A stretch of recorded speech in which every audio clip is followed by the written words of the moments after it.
Hello everyone. Good afternoon to all of you. I hope आप सभी fit and fine होंगे। मेरी तबीयत के बारे में तो आप लोग जानते ही हैं, जिसकी वजह से सुबह करंट अफेयर नहीं आ पाए। आज इस वीडियो में 13 जून 2023 के इंपॉर्टेंट करंट अफेयर डिस्कस करेंगे। पीडीएफ आप हमेशा की तरह स्टैटिक जीके के साथ एग्जाम इंजन एप्लीकेशन से डाउनलोड कर सकते हैं। शुरू करते हैं आज का वीडियो, लेकिन पहले बात करेंगे कल के क्वेश्चन की। कल मैंने आपसे एक सवाल ये पूछा था कि इनमें से कौन है जिनको इकोनॉमिक साइंसेस के क्षेत्र में नोबेल प्राइज से सम्मानित किया गया है। तो मदर टेरेसा की अगर बात करें तो इनको पीस के क्षेत्र में सम्मानित किया गया है, मतलब शांति के क्षेत्र में। कैलाश सत्यार्थी को भी शांति के क्षेत्र में ही सम्मानित किया गया है। और हर गोविंद खुराना को मेडिकल क्षेत्र में उत्कृष्ट कार्य करने के लिए सम्मानित किया गया है। और अमर्त्य सेन को इकोनॉमिक वेलफेयर के लिए सम्मानित किया गया है। तो यहाँ पर इकोनॉमिक साइंसेस के बारे में पूछा गया था, तो सही आंसर है अमर्त्य सेन। अमर्त्य सेन इनमें से वो व्यक्ति हैं जिन्हें अर्थशास्त्र के क्षेत्र में उत्कृष्ट कार्य करने के लिए बेहतर सम्मानित किया गया है। नोबेल प्राइज की स्थापना 1901 में करी गई थी, और नोबेल प्राइज की स्थापना अल्फ्रेड नोबेल की याद में करी गई थी, जो कि एक स्वीडिश थे। अब शुरू करते हैं आज के करंट अफेयर। जो कोचीन फिशिंग हार्बर है, इसका जीर्णोद्धार किया जा रहा है, मतलब इसका मॉडर्नाइजेशन अब हो रहा है। और इसमें जो पहले से फैसिलिटीज हैं, उनको वर्ल्ड क्लास फैसिलिटी से अब सुसज्जित किया जाएगा। तो एक तरीके से अपग्रेडेशन हो रहा है और मॉडर्नाइजेशन हो रहा है इस फिशिंग हार्बर का। तो इसका शिलान्यास अभी किसके द्वारा किया गया है? तो ये दो लोगों ने किया है शिलान्यास इसका, पुरुषोत्तम रूपाला और साथ में सर्बानंद सोनोवाल। सर्बानंद सोनोवाल इस टाइम पे वाटरवेज मिनिस्टर है। ये जो कोचीन फिशिंग हार्बर है, इसके जीर्णोद्धार के लिए 169 करोड़ की धनराशि आवंटित करी गई है। और एक और चीज,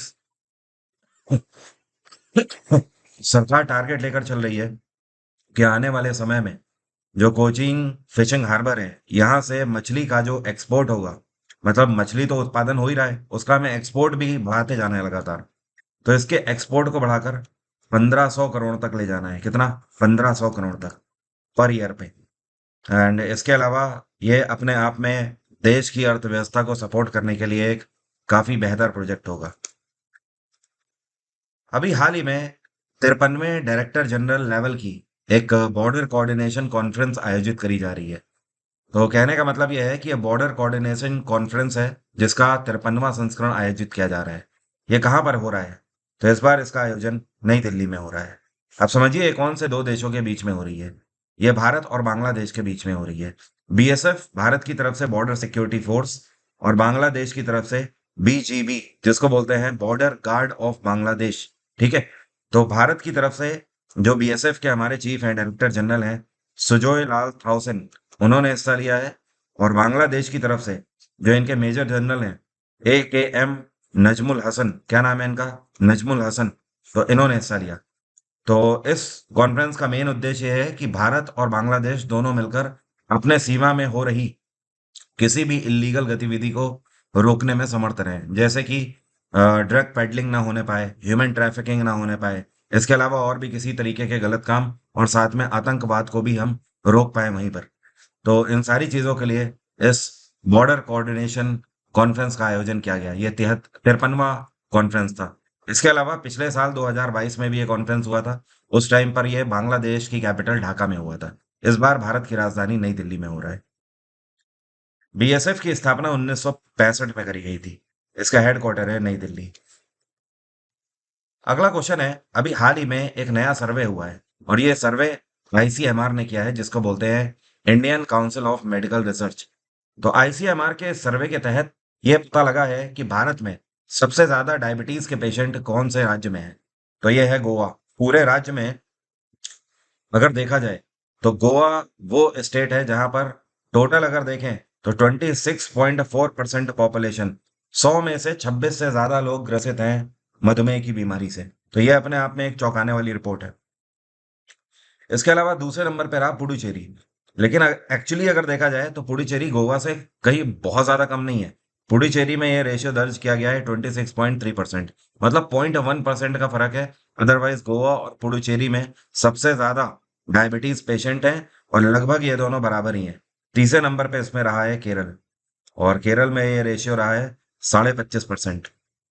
अब अगर बात करी जाए कि कौन से राज्यों में इस टाइम पे सबसे कम डायबिटीज के रोगी हैं, तो इस रिपोर्ट ने एक और खुलासा किया है कि अगर उत्तर प्रदेश की बात कर लें, बिहार हो गया, मध्य प्रदेश हो गया, आंध्र प्रदेश हो गया, ये वो 4 राज्य हैं, जहाँ पर इस टाइम पर कम है डायबिटीज़ के पेशेंट। लेकिन आने वाले समय में यहाँ पर डायबिटीज़ के पेशेंट विस्फोट बन के उभरेंगे। मतलब उत्तर प्रदेश, बिहार, मध्य प्रदेश और आंध्र प्रदेश में डायबिटीज़ के पेशेंट अगले 5 साल में संभवतः बढ़ने की बहुत ज़्यादा उम्मीद है। भारत के CAG controller and auditor general of India Girish Chandra Murmu हैं, हम सभी को पता है। तो इनके द्वारा साई 20 समिट जो है, जो कि G20 के अंदर है, तो इसकी अध्यक्षता कौन से राज्य में करी गई है? पहले तो आप जान लो यहाँ पर साई का मतलब क्या है। साई का मतलब है सुप्रीम ऑडिट इंस्टीट्यूशन, और जाहिर सी बात है सीएजी भारत के फर्स्ट ऑडिटर कहलाते हैं। तो इस मीटिंग की अध्यक्षता भारत के सीएजी गिरीश चंद्र मुर्मू ने करी है। तो ये जो मीटिंग है, ये कौन से राज्य में आयोजित करी गई है? तो इसका आयोजन भी गोवा में किया गया है, गोवा की कैपिटल पणजी में। इसके अलावा इस मीटिंग में मल्टीपल कंट्रीज ने हिस्सा लिया है, जैसे कि साउथ कोरिया, पोलैंड हो गया, मोरक्को हो गया, यूनाइटेड अरब अमीरात हो गया, टर्की हो गया, सऊदी अरेबिया हो गया, नाइजीरिया, मॉरिशियस, इजिप्ट, ये सारे कंट्रीज ने यहाँ पर हिस्सा लिया हुआ है। G20 जो है इस बार तो भारत इसे होस्ट कर रहा है, लेकिन अगले साल 2024 में ब्राजील इसको होस्ट करेगा। इसके अलावा ये जो साई 20 की मीटिंग है, इसका मेन उद्देश्य है दो चीजें। एक तो आर्टिफिशियल इंटेलिजेंस के क्षेत्र में सभी देश एक दूसरे को सपोर्ट करना चाहते हैं रिसर्च एंड डेवलपमेंट में, और दूसरा है ब्लू इकोनॉमी। ब्लू इकोनॉमी का मतलब पानी के थ्रू होने वाला जितना भी ट्रेड एंड कॉमर्स है, जितना भी व्यापार है। G20 की digital economic working group conference का आयोजन कौन से शहर में किया गया है? तो इस बार इसका आयोजन किया गया महाराष्ट्र के अंदर पुणे में। ठीक है। और इसका मेन उद्देश्य है कि जो G20 नेशन है, ये आपस में डिजिटल इकोनॉमी के क्षेत्र में एक दूसरे को सपोर्ट करेंगे। जैसे कि फिनटेक की यहाँ पर बात हुई, फाइनेंशियल टेक्नोलॉजी की, मतलब कहने का कि पैसे को ट्रांसफर करने के लिए और बेनिफिशियल गेटवेज बनाए जाए, और ज़्यादा सिक्योर गेटवेज बनाए जाए। और ये जो मीटिंग है, ये 12 जून से शुरू हुई थी, ये आज चल रही है और कल तक चलेगी। कल इसका समापन होगा 14 जून को। तो 3 दिवसीय ये मीटिंग है। अभी हाल ही में भारत की राष्ट्रपति द्रौपदी मुर्मू सर्बिया की ऑफिशियल विजिट पर हैं। तो हुआ क्या कि भारत और सर्बिया के बीच में एक बाइलेटरल ट्रेड पैक्ट साइन हुआ है। इस पैक्ट के अंतर्गत भारत और सर्बिया इस दशक के अंत तक कितने यूरो का व्यापार चाहते हैं? तो इस पैक्ट के तहत भारत और सर्बिया टारगेट लेकर चल रहे हैं 1 बिलियन यूरो के व्यापार का। अगर इस टाइम पर देखा जाए तो भारत और सर्बिया के बीच में जो व्यापार है, ये 320 मिलियन यूरोस का है।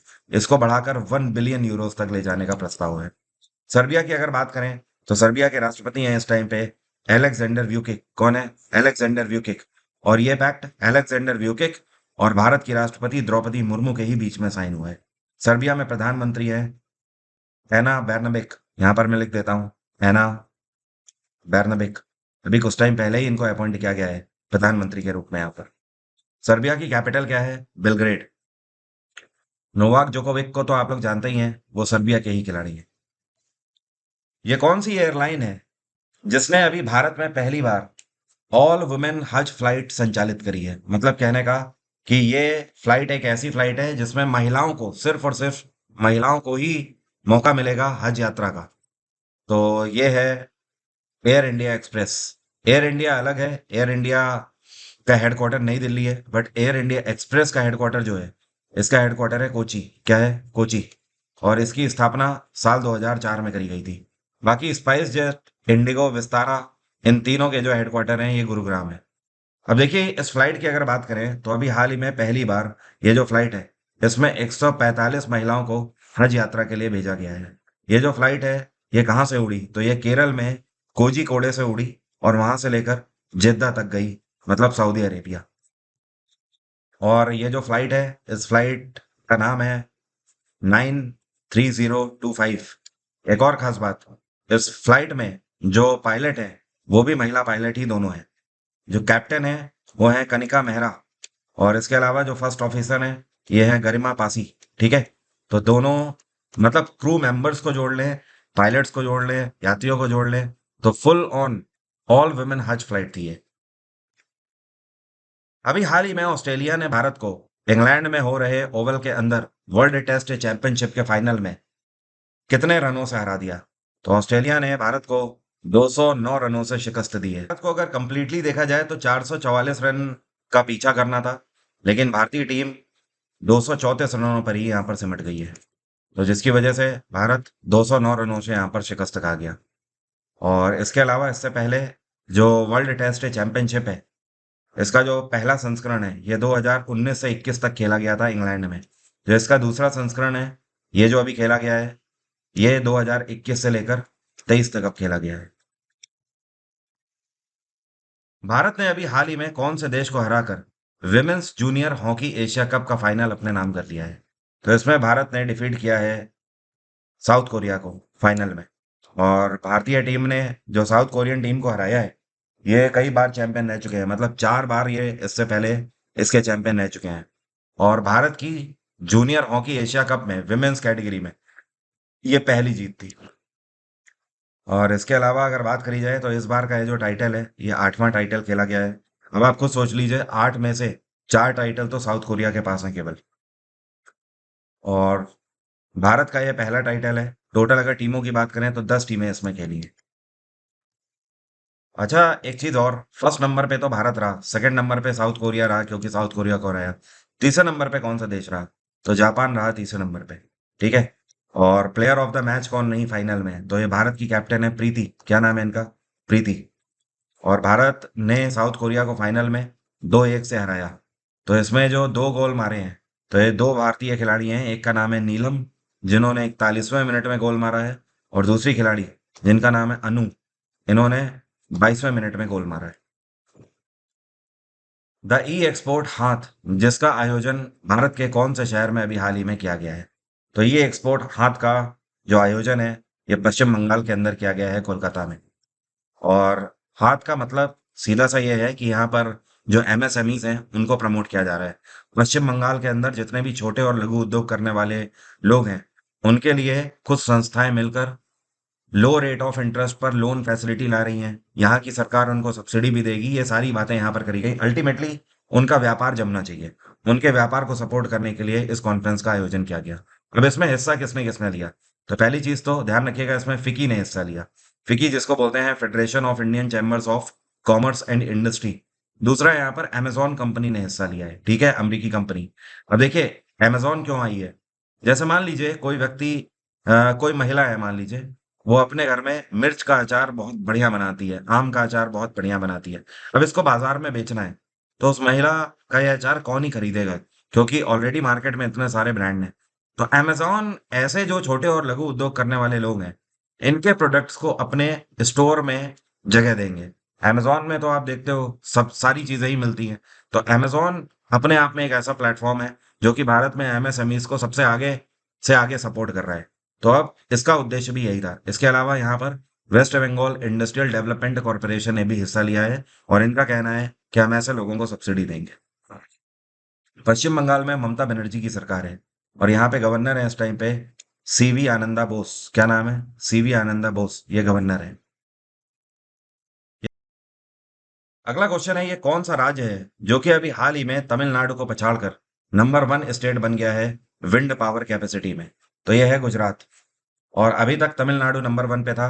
तमिलनाडु के अंदर 10,125 मेगावाट बिजली का उत्पादन हो रहा था, लेकिन गुजरात ने तमिलनाडु को पछाड़ दिया। इस टाइम पर गुजरात में 10,416 मेगावाट बिजली का उत्पादन हो रहा है। तो सेकंड नंबर पे आप पहुंच गया तमिलनाडु। इसके अलावा अगर बात करी जाए रिन्यूएबल एनर्जी की, ऑल ओवर अगर मान लिया जाए, मतलब सोलर और विंड दोनों को मिला दिया जाए, यहाँ पर तो केवल पवन चक्कियों की बात हो रही है, विंड पावर की। अब बात हो रही है सोलर और विंड दोनों को मिला दिया जाए, तो इसमें राजस्थान नंबर 1 पे है। ठीक है, लेकिन गुजरात दूसरे नंबर पर आ चुका है यहाँ पर भी। तो गुजरात विंड पावर में नंबर 1 पे है, रिन्यूएबल एनर्जी में ओवरऑल दूसरे नंबर पे है। वैसे रिन्यूएबल एनर्जी में राजस्थान नंबर 1 पे है। राजस्थान करीब करीब 20,000 मेगावाट बिजली का उत्पादन कर रहा है, जो कि विंड पावर से तो ऑब्वियसली कहीं ज्यादा ही है। अभी हाल ही में world day against child labour कौन से दिन मनाया गया? यह दिवस 12 जून को मनाया गया।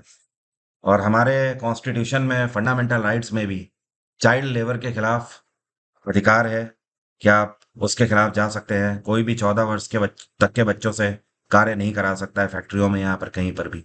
इसके लिए आर्टिकल कौन सा है? आर्टिकल 24 में प्रावधान है।